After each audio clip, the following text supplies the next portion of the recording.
அடுத்தது மிக முக்கியமான 8வது அடிப்படை, நம்முடைய அஸ்ஸலஃப் ஸாலிஹ் என்று சொன்னேன் இல்லையா, சஹாபாக்கள், தாபியூன்கள், தபோ தாபீன்கள், அவங்களுடைய அடிப்படை வழிமுறை, அந்த வழிமுறைப்படி மார்க்கத்தை புரியணும். ஏன்னு கேட்டால் குர்ஆன் ஹதீஸ் எல்லாரும் தான் சொல்லுவோம்.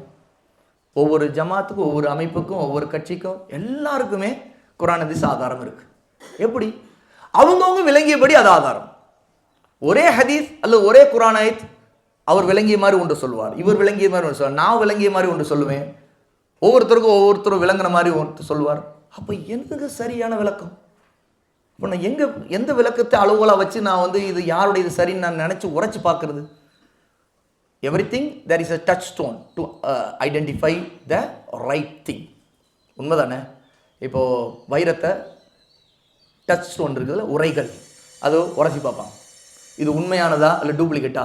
பார்க்க அழகாக தெரியுது, ஆனால் உண்மையானே அது வைரக்கல் தானே? அங்கே ஒரு டச் ஸ்டோன் தேவைப்படுது. அதுபோல நம்முடைய விளக்கங்கள் குர்ஆன் சுன்னா அடிப்படையில் உள்ளதா இல்லையா அப்படிங்கிறதுக்கு டச் ஸ்டோன், உரைகள் எது? அதுதான். அதுக்கு ஒரு மெத்தடாலஜி, ஒரு மன்ஹஜ் என்ற வழிமுறை. It's English word methodology. நம்ம குர்ஆன் சுன்னாவை எடுத்துக்கொண்டு விளங்கிக்கிற சரியான வழிமுறை எங்கிருந்து தொடங்குது அப்படின்னா, யார் அதை சரியாக முதல்ல விளங்கினாங்களோ அங்கிருந்து தொடங்குது. அந்த விளக்கத்துக்கு முரணா யாரெல்லாம் புதுசாக ஒரு விளக்கத்தை கொண்டு வராங்களோ அதெல்லாம் ராங், அது எல்லாமே பாத்தில். ஏன்னு கேட்டால் அப்படி அது சரியான விளக்கமாக இருந்தால் முதல்ல விளங்கியவங்க தப்பாக விளங்கினாங்கன்னு அர்த்தமாயிரும். ஐ ரைட்? புரியுதா இல்லையா? இப்போ நாம விளங்குறது சரி, அவங்க விளங்குறத நான் மாறா ஒன்று நான் பார்க்குறேன் அப்படின்னா, இல்லை அவங்க விளங்குறது நான் சரின்னு நினச்சேன்னா அப்போ நான் விளங்குறது தப்பு இல்லைங்க. அவங்க விளங்கி இருக்கிறாங்க, ஆனால் இதுதான் சரி நான் சொன்னேன்னா அவங்க விளங்குறது தப்பு. யாரை பார்த்து சொல்கிறோம்? அப்போ யாரை பார்த்து விளங்குறது தப்புன்னு சொல்கிறோம்? சஹாபா. ரசூலுல்லாஹ் நம்மை ஹைருன் நாஸ்ன்னு சொன்னாங்களா, அவங்கள சொன்னாங்களா? மனிதர்களில் சிறந்தவர்கள், ஹைருன் நாஸ், அன்னாஸ்னா மனிதர்கள், ஹைருன் நாஸ் மனிதர்களில் சிறந்தவர்கள், அவங்கள சொன்னாங்களா நம்ம சொன்னாங்களா? அடுத்த கேள்வி யோசிச்சு பாருங்க. ஹைருன் நாஸ்ன்னு சொல்லப்பட்ட ஒரு சாரார் மனிதர்கள் சிறந்தவர்கள், அவர்கள் தவறாக விளங்கி இருந்தும் அவர்கள் சிறந்தவர்கள் ஆக முடியுமா? ஆக முடியாது. அப்போ நாம விளங்குனது சரி, அவங்க விளங்குனது தப்பு, ஆனா அவங்க ஹைருன் நாஸ் அப்படின்னா எவ்வளவு பெரிய முரண்பாடு. பாரக்கல்லாஹ் ஃபீக்கும், அல்லாஹ் பரக்கத் செய்யட்டும் உங்களுக்கு. நினைத்து பாருங்க, இங்க இருந்தா இதை புரிஞ்சுக்கணும். ஆகவேதான் ஸலஃபு ஸாலிஹுடைய மன்ஹஜ் வழிமுறை மார்க்கத்தை புரியும் போது எதுவா இருந்தாலும், அது அக்கீதா சம்பந்தமானதா இருக்கலாம், ஃபிக்ஹ் சம்பந்தமானதா இருக்கலாம், முஆமலாத் கொடுக்கல் வாங்கல், அதாவது டீலிங்ஸ், நம்முடைய லைஃப்ல இருக்கக்கூடிய டீலிங்ஸ், அது கணவன் மனைவிக்கான டீலிங்கா இருக்கலாம், குழந்தை வளர்ப்பு சம்பந்தப்பட்டதா இருக்கலாம், ஒரு டீச்சிங் மெத்தடாலஜி சம்பந்தப்பட்ட ஒரு டீலிங்கா இருக்கலாம், எல்லாமே முஆமலாத். ஒரு வியாபாரம் சம்பந்தப்பட்ட ஒரு டீலிங் முஆமலாத்தில் அதுவும் இருக்கும். எந்த நடைமுறைகள், முஆமலாத்னா என்ன, டீலிங்ஸ், நடைமுறைகள் தமிழ்ல. அப்போ எந்த நடைமுறையா இருந்தாலும் நம்முடைய அஸ்ஸலஃப் ஸாலிஹ்னு சொல்லப்படி சஹாபாக்கள், தாபியூன்கள், தபோ தாபீன்கள் விளங்கிய அந்த சரியான புரிதலுக்கு மாற்றமா நாம் விளங்கணும்னா, think, no doubt we are in wrong way, we deviated, நாம வழி தவறி விட்டோம். because they are in right path, they went very right path. அஸ்ஸிராத்துல் முஸ்தகீம்ங்கிறது அவங்க போன பாதை தான். ஏன்னா அவங்க அஸ்ஸிராத்துல் முஸ்தகீம்ங்கிற இஹ்தின ஸிராத்துல் முஸ்தகீம்ங்கிற இந்த துஆவை முதல்ல செய்தவங்க யாரு? அவங்க தானே. நாம அவங்களா? அவங்க. அந்த துஆ கபூல் ஆயிருக்குமா இல்லையா? கபூல் ஆயிருக்கும். அப்போ அஸ்ஸிராத்துல் முஸ்தகீம், எங்களை நேராவழி செலுத்துவாயன்னு அல்லாஹ்வோட அவங்க கேட்ட பிறகு கபூல் ஆயிடுச்சுன்னா அப்போ நேர்வழியில் அவங்க செலுத்தப்பட்டுட்டாங்களா இல்லையா? செலுத்தப்பட்டுட்டாங்க. அப்போ அவங்க விளங்கியதுக்கு மாறா நான் ஒன்று விளங்கிட்டு நான் சிராத்துல் முஸ்தகீம் பாதையில் இருக்கேன்னு சொல்றது எவ்வளோ பெரிய மடத்தனம் நான் சொன்னேன்னா. அங்கே தான் அஸ்ஸலஃபு ஸாலிஹ்ங்கிற சஹாபாவுடைய பாதையுடைய மகத்துவம் தெரிஞ்சுக்கணும். ஆகவே தான் இந்த அடிப்படையை நம்முடைய உலமா எல்லா இமாம்களும் இதை ரொம்ப வலுவாக முன் வச்சிருக்கிறாங்க. ஏன்னா பிற்காலத்தில் சஹாபாக்களுடைய காலங்கள் இருக்கும்போதே ரசூலுல்லாஹ்வுடைய மரணத்துக்கு பிறகு நிறைய வழிகட்ட கூட்டங்கள் உருவாயிட்டாங்க. ஷியாக்கள் வந்துட்டாங்க, ஹவாரிஜிகள் வந்துட்டாங்க. அந்த வழிகட்ட கூட்டங்களை பற்றி வரலாறு தனியாக பேசப்படும். நமக்கு சுருக்கமாக இந்த நேரத்தில் அதை முழுக்க நான் விவரிக்க முடியாது. தனியாக வகுப்புகள், நீங்கள் அக்கீதா வகுப்புகளை உட்கார்ந்து படிக்கணும். அதுக்காக நேரங்களை கொடுக்கணும், கற்றுக்கொள்ளணும். சகோதர சகோதரிகளே, அல்லாஹ் உங்களுக்கு பரக்கத் செய்யட்டும். அப்போ நம்ம எல்லோரும் ஒப்புக்கொள்ள வேண்டிய ஒரு அடிப்படை இருக்குது. குர்ஆன் சுன்னா மார்க்கத்தினுடைய அடிப்படை தான். ஆனால் அங்கே கேள்வி எது வருதுன்னு கேட்டால் எப்படி புரிஞ்சுக்கிறதுங்கிறது தான். when the understanding differs, people differs. நம்ம ரைட்? அதான் உண்மை. அண்டர்ஸ்டாண்டிங் மாறிடுச்சு, புரிதல் மாறிடுச்சு. அப்போ புரிதல் மாறிடுச்சுன்னா அவங்க முரண்படுவாங்க. முதல்ல பார்த்தோம், இதுக்கு முன்னாடி உள்ள உசூலை கவனிங்க, ஒன்னோடு கனெக்ட் பண்ணியிருக்கேன் கவனிங்க. முதல்ல இதுக்கு முன்னாடி பார்த்த உசூல் கருத்துருபா வந்து குரான் சுன்னாவுக்கு போகணும்னு. இப்போ எல்லாம் நானும் குரான் சுன்னாவுக்கு தான் போறேங்கிறாங்க. ஆனால் கருத்துருபாடு இருக்குது, என்ன செய்ய? அது சுப்ஹானல்லாஹ், அல்லாஹ் மிக தூய்மையான. என்ன செய்ய? அப்போ என்ன செய்யணும்னா, அதே குரான் சுன்னாவுக்கு போனவங்கெல்லாம் ஒன்றுபட்டாங்கல்ல, அந்த ஒன்றுபட்டவங்க விளங்குனது எப்படி? அதே மாதிரி விளங்கிட்டா ஒன்றுபட்டுறலாம். இல்லைன்னா விலகி தான் இருப்போம். உங்களுக்கு ஒரு கருத்து, எனக்கு ஒரு கருத்து, அவருக்கு ஒரு கருத்து, இவருக்கு ஒரு கருத்து, left right up and down எல்லா பக்கமும் ஆளுக்கு ஒரு கருத்து தான் வரும். அப்போ ஒவ்வொருவரும் தனியாக விளக்குனா, ஒவ்வொரு தனிப்பட்ட புரிதல் கொண்டா அங்கே குழப்பமும் முரண்பாடும் பிரிவும் தான் வரும். அப்போ சரியான புரிதல் ரொம்ப முக்கியம். இதைத்தான் அல்லாஹ் தஆலா குர்ஆனுடைய ஆயத்தில் தெளிவா நமக்கு சொல்லியிருக்க, வஸ்ஸாபிகூனல் அவ்வலூன மினல் முஹாஜிரீன வல் அன்சார் வல்லதீன தபஊஹும் பிஇஹ்சான் ரலியல்லாஹு அன்ஹும் வரது அன்ஹு. சூரா தௌபா 9வது சூராவுடைய 100வது ஆயா, பக்கம் 25 பாருங்க. ஏன் குர்ஆன் சுன்னாவை அஸ்ஸலஃப் ஸாலிஹ்ங்கிற சஹாபாக்கள் விளங்கிய மாதிரி விளங்கணும்? சஹாபாக்கள் 2 சாரார் தான், அல் முஹாஜிரூன் அல் அன்சார். 2 சாரார் தான். ஒன்று முஹாஜிரா இருப்பாங்க, அன்சாரா இருப்பாங்க. இப்போ இந்த 2 சாரார், இவங்கள அஸ்ஸாபிகூன் முதல்ல முந்தி கொண்டவங்க, ஒல் அவ்வலூன் முதலாவதாக இருந்தவங்க, அவங்களை யார் அடுத்து பின்பற்றினாங்களோ, அப்ப பின்பற்றுவது யாரை பின்பற்றணும்? இவங்க பின்னாடி வர்றவங்க அஸ்ஸாபிகூனல் அவ்வலூன். யாரில் இருக்கிறாங்க அவங்க? அல் முஹாஜிரூன் அல் அன்சார். அப்ப சஹாபாக்களை பின்பற்றணுங்கிறதுக்கு இது மிக முக்கியமான. அதாவது நம்முடைய புரிதல், சஹாபாக்கள் எப்படி குர்ஆனையும் சுன்னாவையும் புரிஞ்சாங்களோ அப்படித்தான் இருக்கணுமே தவிர அதற்கு மாற்றா புரிந்து கொண்டு பின்பற்றக்கூடாது. ஏன்னு கேட்டா இங்க பாருங்க, வல்லதீன தபஊஹும் பிஇஹ்சான், இஹ்சானோடு சரியான முறையில் அவர்களை பின்பற்றினார்கள். சரியான முறையில் அவங்களை பின்பற்றி, ஏன்னா அவங்க புரிந்தது பின்பற்றி சரியான முறை, அதே மாதிரி அவங்களை பின்பற்ற. அப்படின்னா தான் அல்லாஹ் என்ன சொல்றான்? ரலியல்லாஹு அன்ஹும், அவர்களை அல்லாஹ் பொருந்தி கொண்டான். வரது அன்ஹு, அவர்களும் அல்லாஹ்வை பொருந்தி கொண்டார்கள். அப்ப சகோதர சகோதரிகளே, அல்லாஹ்வுடைய பொருத்தம், திருப்தி, ரிதா நமக்கு வேண்டுமா? இந்த அடிப்படையை பற்றி பிடிச்சுக்கணும். எங்கேயோ அவருக்கு ஆருக்கு ஒரு கருத்து, குர்ஆன் ஹதீஸ் தான் எல்லாருக்கும் கூட ஆளுக்கு ஒரு கருத்து. நாம பார்க்க வேண்டியது நம்முடைய அஸ்ஸாபிகூனல் அவ்வலூன மினல் முஹாஜிரீன வல் அன்சார் எப்படி இருந்தாங்க, அவங்க எப்படி விளங்குனாங்க, அவங்களுடைய தீன், அதுல அவங்களுடைய விளக்குதல் எதுவாக இருந்துச்சு எடுத்துக்கணும். ஏன்னா அப்பதான் வல்லதீன தபஊஹும் பிஇஹ்சான் நாம வருவோம். அப்ப அதை பின்பற்றுவோமா? அல்லாஹ் ஒரு கேரண்டி கொடுத்துட்டான், ரலியல்லாஹு அன்ஹும், அவர்களை அல்லாஹ் பொருந்தி கொண்டான். வரது அன், அப்பதான் உண்மையிலே அல்லாஹ்வை நான் பொருந்தி கொண்டது. அவங்களும் சொர்க்கத்தை பற்றி வாக்களிக்கிற அடுத்த ஆயத்துடைய மீதி பகுதி அதுதான், சொர்க்கத்தை அல்லாஹ் அவர்களுக்கு வாக்களிக்கிறார். அப்ப இந்த அடிப்படை மிக முக்கியமானது. ஹதீஸ் ஆதாரத்தையும் நான் ஏற்கனவே சொன்ன ஹதீஸ் தான், கைருன் நாஸி கர்னி சும்மல்லதீன யலூனஹும் சும்மல்லதீன யலூனஹும். அப்துல்லா இப்னு மஸ்ஊத் ரலியல்லாஹு அன்ஹு அறிவிக்கூடிய இந்த ஹதீஸ் சஹீஹ் புகாரில் 2652வது ஹதீஸ். மனிதர்களில் சிறந்தவர்கள் என் தலைமுறை, பிறகு அவர்களை தொடர்ந்து வந்தவர்கள், அவர்கள் தான் தாபிஊன்கள், பிறகு அவர்களை தொடர்ந்து வந்தவர்கள் அவர்கள் தான் தபவு தாபிஈன்கள். ரசூலுல்லாஹ் இந்த 3 சாராரை மட்டும்தான் சிறந்த தலைவர்னு சொல்றாங்க. அப்போ யாரை போல நாம் இந்த தீனை பின்பற்றணும், புரிஞ்சுக்கணும் அப்படிங்கிறதுக்கு இந்த அடிப்படை விட்டுட்டு நம் வேறு அடிப்படைகள், வேறு வழிமுறைகள், வேறு வேறு சிந்தனைகள், வேறு வேறு மனிதருடைய கருத்துக்கள், பீப்புளுடைய பப்ளிக் ஒப்பீனியன்ஸ், அல்லது நம்ம ஒரு நிர்வாகம் பண்ணுறோம்னா அந்த நிர்வாகத்தில் மற்றவங்களுடைய ஒப்பீனியன்ஸ், அதுக்கெல்லாம் அல்லாஹ்வோட முக்கியத்துவம் இல்லை. ஏன்னாட்டா இன்னைக்கு அவங்க இருக்கிறாங்க, நம்ம விட்டு நாளைக்கு போயிடுவாங்க. நாம இன்னைக்கு சொன்ன சத்தியத்தை அவங்க விரும்பாமல் இருக்கலாம், அல்லாஹ் நடையில் அவங்களுக்கு ஹிதாயத் கொடுக்கலாம். ஆனால் நாம சத்தியத்தில் இருந்து நாம இன்னைக்கே மௌத்தா போனால் கூட அல்லாஹ்ட்ட எப்படி போவோம்? உண்மையா அல்லாஹ்வோட அவனுடைய ரிதாவை நாடி போவோம்.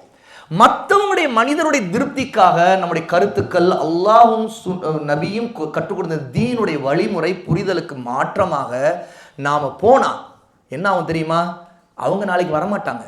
ஆனா நம்ம தப்பா நடந்தோம் இல்லையா, அவங்களுக்காக அது நம்முடைய வரும். ஏன்? மௌத்துல யார் வருவா? நம்முடைய அமல்கள் வரும். அமல்கள்னா நல்ல அமல்கள் மட்டுமா? தீய அமலும் தான். நாம ஒரு தவறான முன்னுதாரணத்தை, ஒரு தப்பான மார்க்க விஷயத்தை, தப்பாக ஒன்றை மக்களுக்கு காட்டி வழி நடத்திட்டோம், சொல்லிட்டோம்னா சகோதர சகோதரி என்ன ஆகும் தெரியுமா? நாம பின்பற்றி பாவம் மட்டும் வராது, நம்ம யாரெல்லாம் பின்பற்றினாங்களோ நம்மை பார்த்து அவங்களுடைய பின்பற்றிய பாவம் யாருக்கு வரும்? நமக்கு வரும். இதே பாருங்க, இன்னொரு பக்கம் நம்ம ஒரு நல்ல விஷயத்தை மக்களுக்கு எடுத்து கொடுத்தோம், வழிகாட்டணும் அப்படின்னா அதை நாம பின்பற்றினால் அதில் உள்ள நன்மையும் கிடைக்கும். அதை மற்றவர்கள் பார்த்து இது நல்ல விஷயம் எடுத்து பின்பற்றுறாங்க, அந்த நன்மை நமக்கு கிடைக்கும். ஆனால் அடிப்படை இதுதான், அது கிதாபு சுன்னா அடிப்படையில் இருக்கணும்.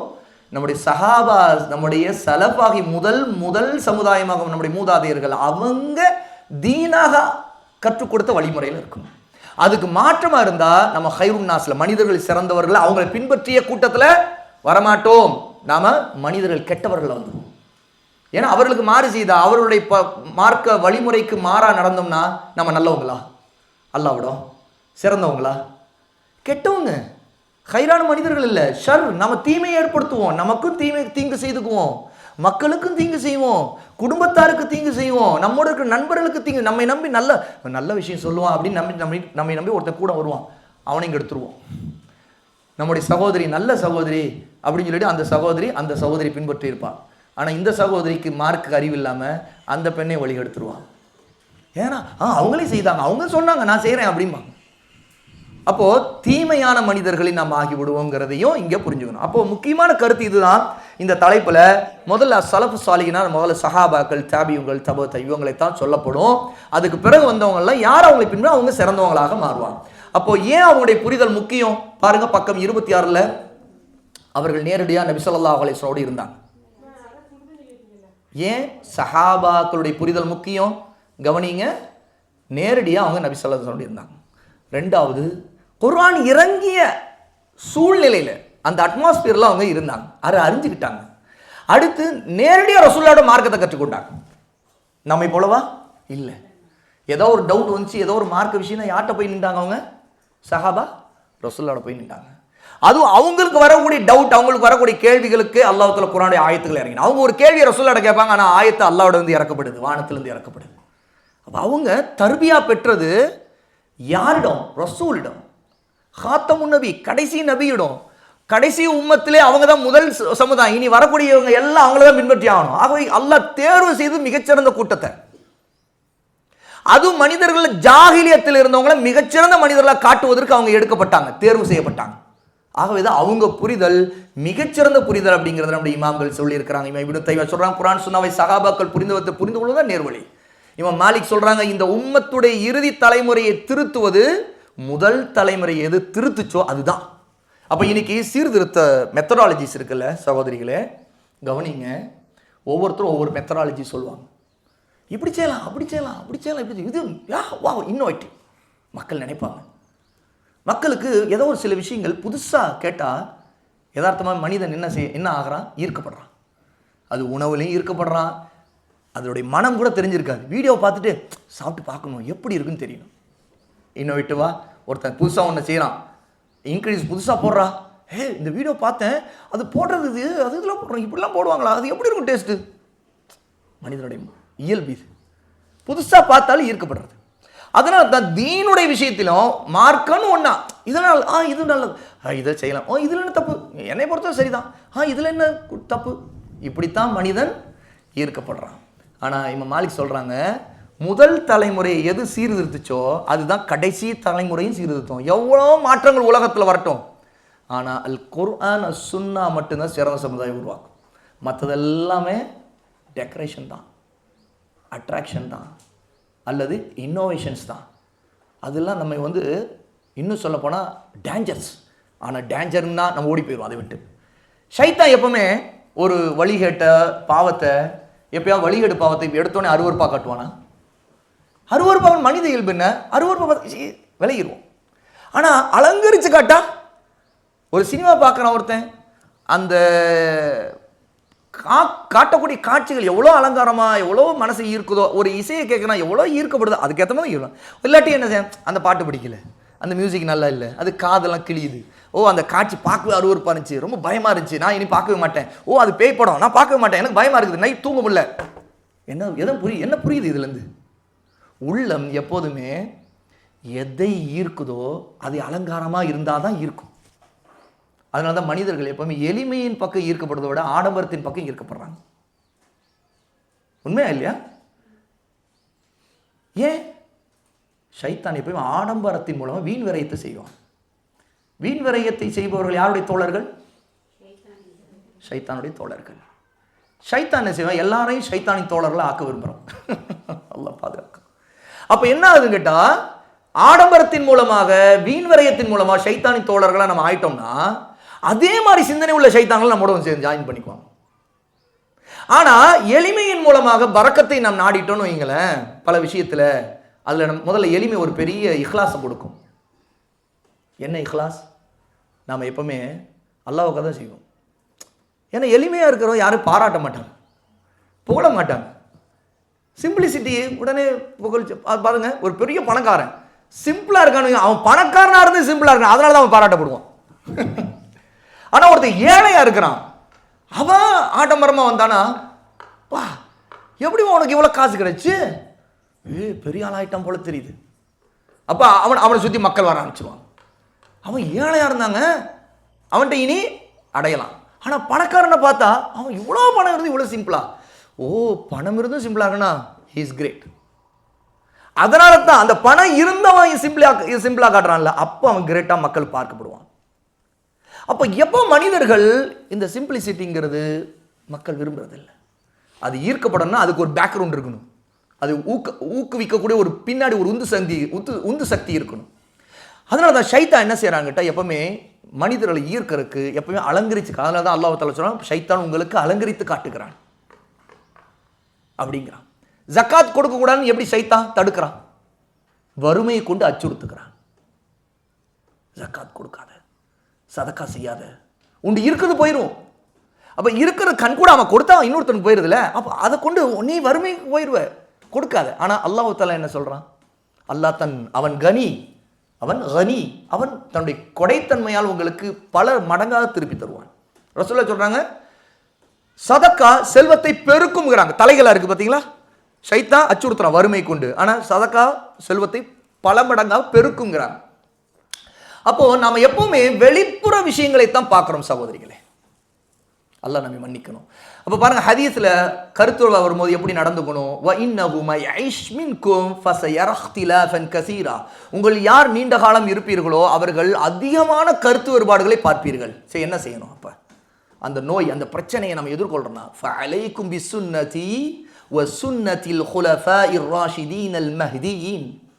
அப்போது என்னுடைய வழிமுறையையும் என்னுடைய நேர்வழி பெற்ற நேர்வழி காட்டப்பட்ட குலஃபாக்கள் அவருடைய வழிமுறையையும் சுன்னாவையும் நீங்கள் பற்றி பிடித்துக் கொள்ளுங்கள் அப்படின்னு ரசூலுல்லாஹ் கட்டளையிடுறாங்க. இதுதான் சலஃப் சாலுடைய மன்ஹஜ். சலஃப் மன்ஹஜ் என்னன்னு கேட்டால், சஹாபாக்கள் அவங்களுடைய வழிமுறை மார்க்கத்தை கற்றுக்கொள்வதில் என்னன்னு கேட்டால், கருத்து வந்துச்சுன்னா அவங்க எப்படி குர்ஆன் சுன்னாவை பின்பற்றாங்களோ அது போல நம்ம புரிந்து கொண்டு பின்பற்றணும். அப்போ கேஸ் ஸ்டடி பாருங்க, பக்கம் 27. எந்த துறையிலும் முன்னோடிகளை அளவுகோலாக வச்சு போகிறதா இயற்கை. உலகத்தில் ஒரு சயின்ஸ் என்ன அறிவியல் துறை இருக்குது, அடிப்படையாக அதில் கண்டுபிடிக்கிறவங்க யாரு, அதுக்கு முதல்ல முன்னோடியில் ஆசிரியர்கள் யாரு, அவர்களின் விளக்கத்தை தான் முதல்ல எடுத்துக்குவோம். இது உலக வழக்கம். ஆனால் மார்க்கன்னு மட்டும் அது அவங்க விளக்கங்க, அதை எடுத்துக்கணும் என்ன அவசியம்? மக்கள் இன்னைக்கு கேட்குறாங்களா இல்லையா?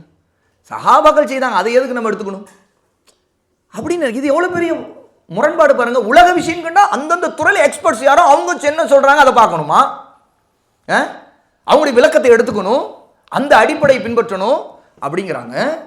ஒரு மருத்துவத்துறைன்னு எடுத்தா அந்த மருத்துவத்துறையில் யார் எக்ஸ்பர்ட், அவர் என்ன சொன்னார்? இப்போ தீனுடைய விஷயத்தில் தீனை பின்பற்றுவதில் விளங்குவதில் யார் எக்ஸ்பர்ட்ஸ்? யார்? சஹாபா. அவங்க எக்ஸ்பர்ட்டாக இல்லாமல் இருந்திருந்தா ஹைருன் நாஸில் மனிதர்கள் சிறந்தவர்களாக ஆகியிருக்க முடியாது இல்லையா? அப்போ அவங்களுக்கு முரணாக நம்ம மார்க்கத்தை ஒன்றை மார்க்கமாக காட்டி கொண்டும் மார்க்கமாக புரிந்து கொண்டு செய்து கொண்டு நாம் அதில் எக்ஸ்பர்ட் ஆகிட்டோம், அல்லது நம்ம சரியாக தான் எடுத்துக்கிட்டோம் அப்படின்னு சொல்கிறது எவ்வளோ பெரிய தவறு சகோதரிகளே. இதைத்தான் நம்ம சொல்கிறோம். அடிப்படையில் முதல்ல சலஃப் மன்ஹஜ், அதாவது நம்முடைய சஹாபாக்கள், தாபியன்கள், தாபியன்கள் போன வழிமுறை மார்க்கத்தை விளங்குதல்ங்கிறது அது ஒரு குழு பெயர் இல்லை, அது ஒரு ஃபிர்காவுடைய பெயர் இல்லை, அது ஒரு இயக்கமும் இல்லை, அல்லது அது ஒரு புதிய வழிகேடான ஒரு புதிய பிதத்தான முறை இல்லை. இதுதான் ஆரம்ப கால இஸ்லாமிய நடைமுறை. இப்படித்தான் சஹாபாக்கள் இருந்தாங்கன்னா அதுதான் இஸ்லாம். They are the real Muslims, the perfect, the best generation. அப்போ we should follow them in everything, in aqeedah, in fiqh, in fahm, understanding, in everything, in masail, in dealings, muamalat, in tafsir, in hadith, everything. இதை தான் இந்த அடிப்படையில் நம்ம தெரிஞ்சுக்க வேண்டிய விஷயம்.